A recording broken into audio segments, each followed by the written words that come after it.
Peace, everybody. What's good? It's our boy George Malachi Williams, and you are now tuned to New Media Today USA. Let's go. All right, everybody. Listen. As you know, Tyson Fury is not fighting Deontay Wilder for the trilogy match. Because of a lot of things that Deontay Wilder said out of his mouth. One, but two, because the contract had expired. They fought twice. Deontay came up. First fight was a draw. Second fight was a knockout. So TKO, it is what it is. But the good news is we're going to have this unification fight with Tyson Fury and Anthony Joshua. Now, AJ is one of my favorite fighters. If you don't know, Tyson Fury is my favorite heavyweight fighter right now at the moment. I really like the Gypsy King. What really makes me like him a lot is because I saw the fight he had with Deontay Wilder, the first fight, and I knew that he really wasn't in shape. But he kind of like put on a boxing clinic to me, defensively and stuff against Deontay Wilder. Wilder didn't know how to handle it, right? But he ended up knocking him down twice, and Wilder did his thing, but it was a draw. Then the second fight, it was a total different Tyson Fury. I've never seen Tyson Fury fight like that before. You see what I'm saying? So my question is, what will, can Anthony Joshua beat Tyson Fury? Can he really beat him? Because this version of Tyson Fury that's training with Sugar Hill, he's fighting totally different. And a lot of questions came in my head, right? I went looking at strengths and weaknesses. Now, AJ's strength is he's strong. He's a strong heavyweight. AJ can crack. He has power. If he land that right hand, man, it's over. If he gets on the inside and hits you with that uppercut, it's over. You saw it against Klitschko when he fought Vladimir Klitschko. Man, his inside fight game is pretty good. So, but then Tyson Fury can fight on the inside, right? He can fight on the inside, but that would not be advantageous to him, being 6'9" tall, fighting someone like AJ. Because I think AJ has a better inside fight game than Tyson Fury. I could be wrong, but I think so. But my thing is this here. In order for AJ to beat Tyson Fury, he's going to have to make it a dogfight. He's going to have to fight him kind of like how a Bernard Hopkins approached Tito Trinidad, or how he approached Oscar De La Hoya. Bernard Hopkins was a master of taking away what you're good at as a boxer and taking that away from you. Andre Ward, kind of like a spinoff of Bernard Hopkins, he did the same thing. So I think with AJ, his best game plan to beat Tyson Fury is to close the distance and make it an inside fight game. AJ, you fight excellent on the inside, right? But the only way you're going to get in there, you're going to have to do what? You're going to have to work behind the jab.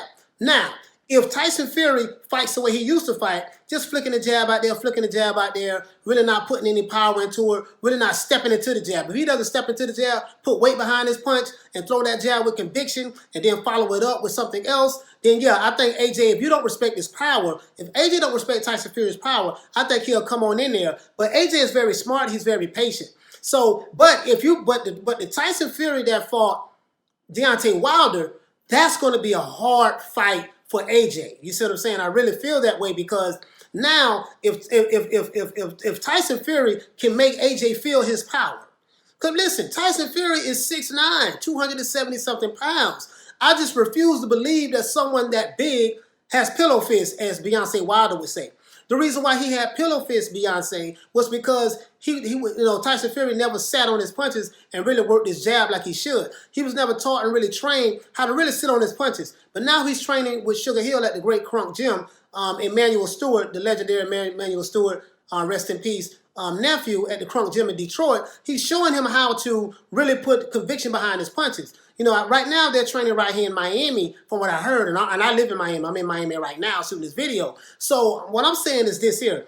I'm anxious to see what kind of game plan that Anthony Joshua's team is going to put together in order to beat Tyson Fury. Tyson Fury hasn't lost a fight yet.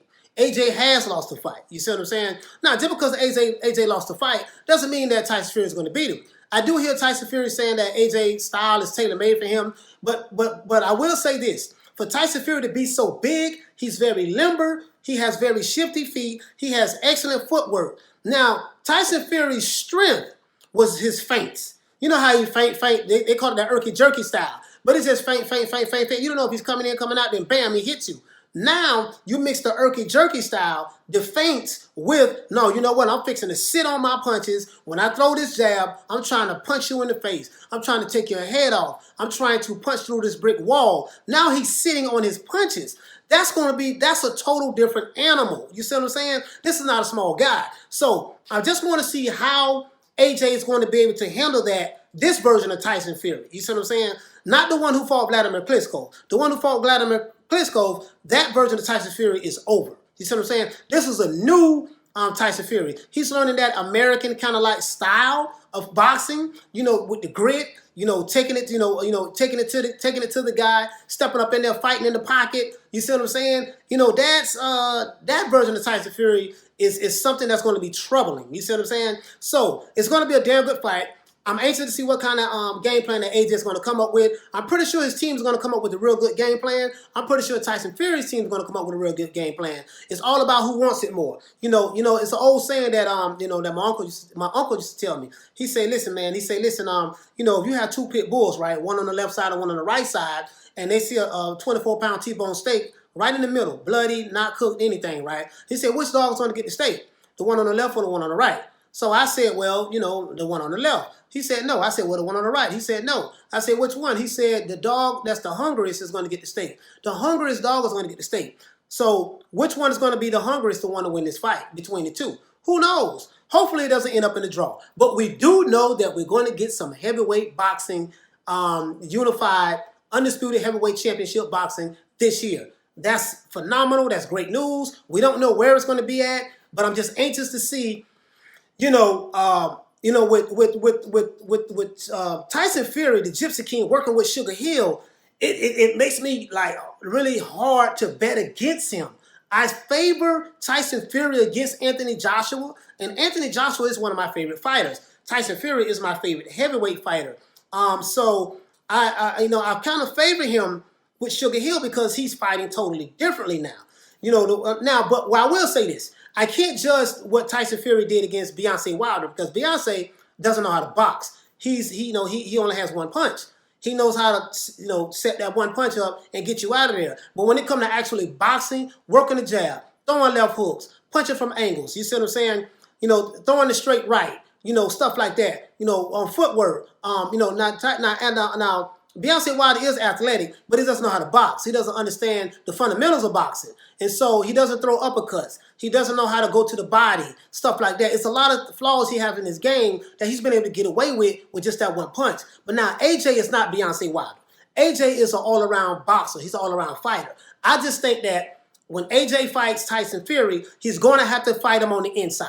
Make it an inside fighting match. Study Bernard Hopkins. Study Andre Ward. Study those fighters who go on the inside. Because you're fighting a fighter now that's 6'9". He's taller than you. He has the reach. And if Tyson Fury, for him to win, he's going to have to work behind that jab. Throw that jab with conviction and be patient.